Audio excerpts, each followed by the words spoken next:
I'm really wondering if I should do this video with my glasses on. Nah.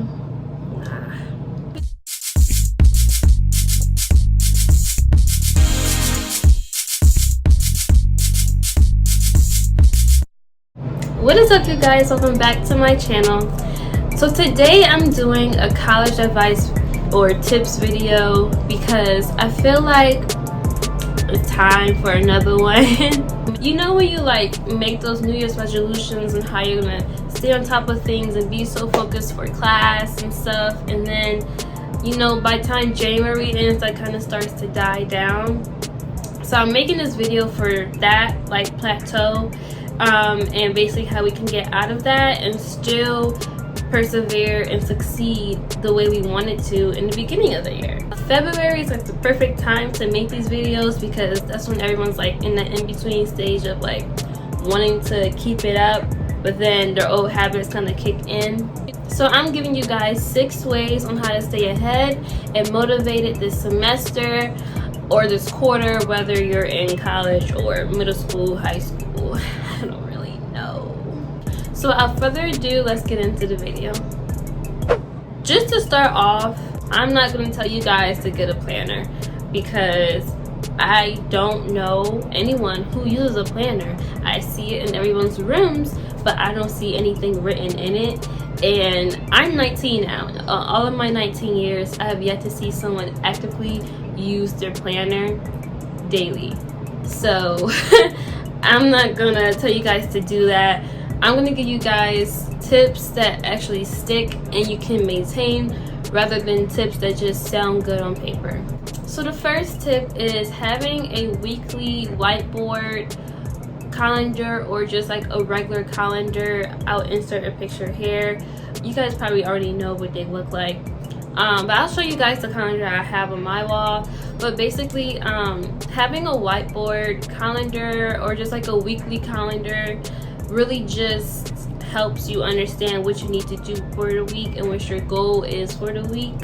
For my calendar, since it's bi-weekly, I put all my classes on there for each day, and then I add on additional things that I have to do, like go see my teacher or go to dance practice or something like that. And it just helps me reinforce what I need to do for that week.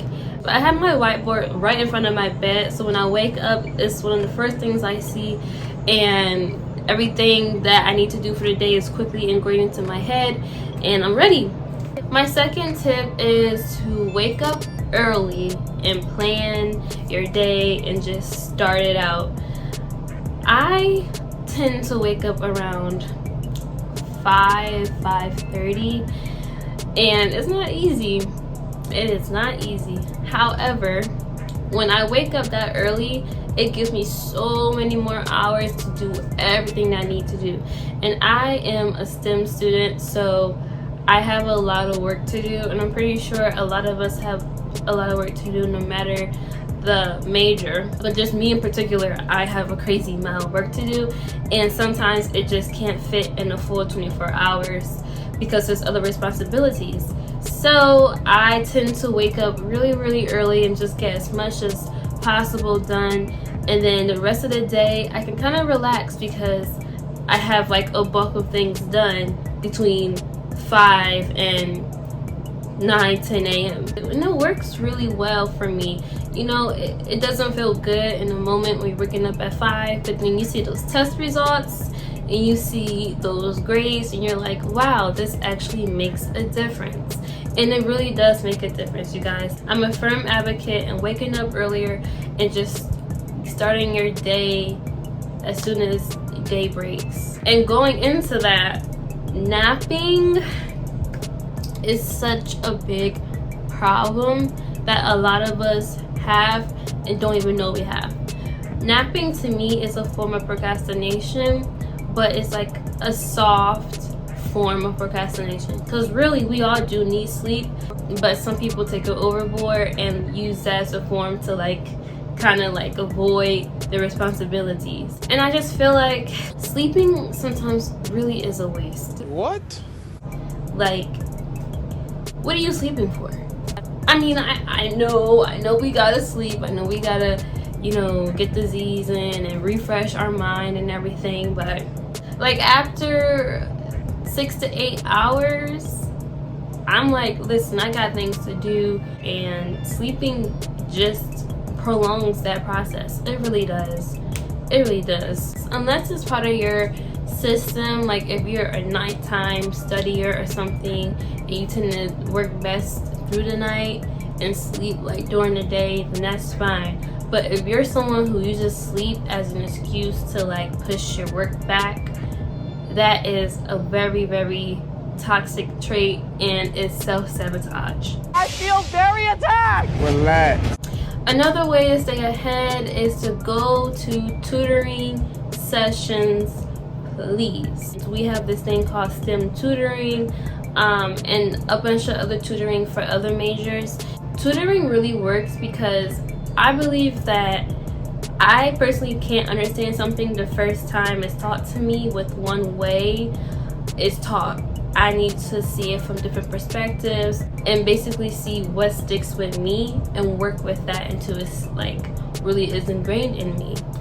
And with STEM tutoring, there's so many different people there with different perspectives on how to do things that you can really just learn from, rather than one professor who really doesn't care. He's just trying to get everything out, or she's just trying to get everything out to a class full of 100 plus students. And if your school doesn't have tutoring, the internet is also your best friend. Khan Academy is really, really good. Khan Academy, I was just using that last night for like polyatomic ions, stuff like that. And they have like quizzes online. And even if you don't use Khan Academy, there's YouTube videos that give you fake quizzes of different things. So there's really like so much help out there for us, and you just have to choose which one sticks with you. My fourth tip is staying close to who or what grounds you and motivates you. The reason I say this is because college can tend to get really lonely. You can tend to get caught up in the whole academic part of it, and you know, being the best you can be and being in competition with yourself and all that, and kind of lose sight of who you are and why you kind of started in the first place. So I feel like staying close to things and people who ground you and keep you like here and centered is so important, because the worst thing that can happen is you get your degree but you lose yourself in the midst of it, rather than getting your degree and like progressing eternally and mentally through those 4 years. I really want to emphasize this because I live in Maryland and my school is in Philly, and I have all my family in Philly, but my mom and my dad are in Maryland. And so what I do on weekends, I usually go to my aunt's house and I just stay there with her the whole weekend, and it kind of refills my spirit, refills my soul, refills my heart and my hunger and my drive for, you know, my life's purpose, because I'm with the people who I kind of started with. And I also pray a lot. That grounds me so much. I don't think I could do this college thing without God and my family and my friends. So my fifth tip goes back to work and studying, and basically it really helps if you do the work that has the closest deadline first, rather than putting it off until like the very last minute. If I know something's due at 11:59 and I try to do it last minute, it's not going to be my best work. At that point, I'm just doing it to get it done and get a grade that's not 0. Versus if I do it at the beginning of my day, which gives me more time to put more effort into it and really give my all to it. And after that, get a good grade, because who doesn't want a good grade on their work? Please do your work that has the closest deadline first, and then that leaves room for everything else you have to do that day or everything else you have to do that week, and you can really just space it out. So my sixth tip and my last tip is to review your work right after class. So say you have an economics class at 8 a.m. and you know people usually want to go back to sleep after 8 a.m.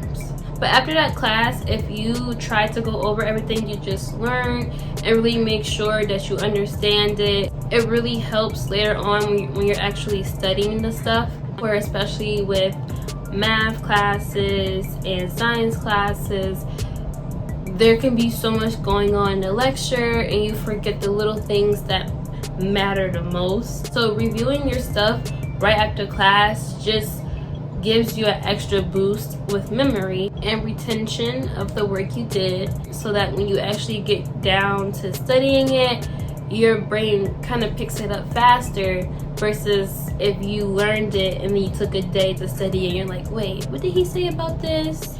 So those are all of my tips, you guys, on how to stay ahead in college and motivated. I hope that it helps you guys out and gets you guys out of the plateau that a lot of people are in right now. At first I was thinking, why make this video?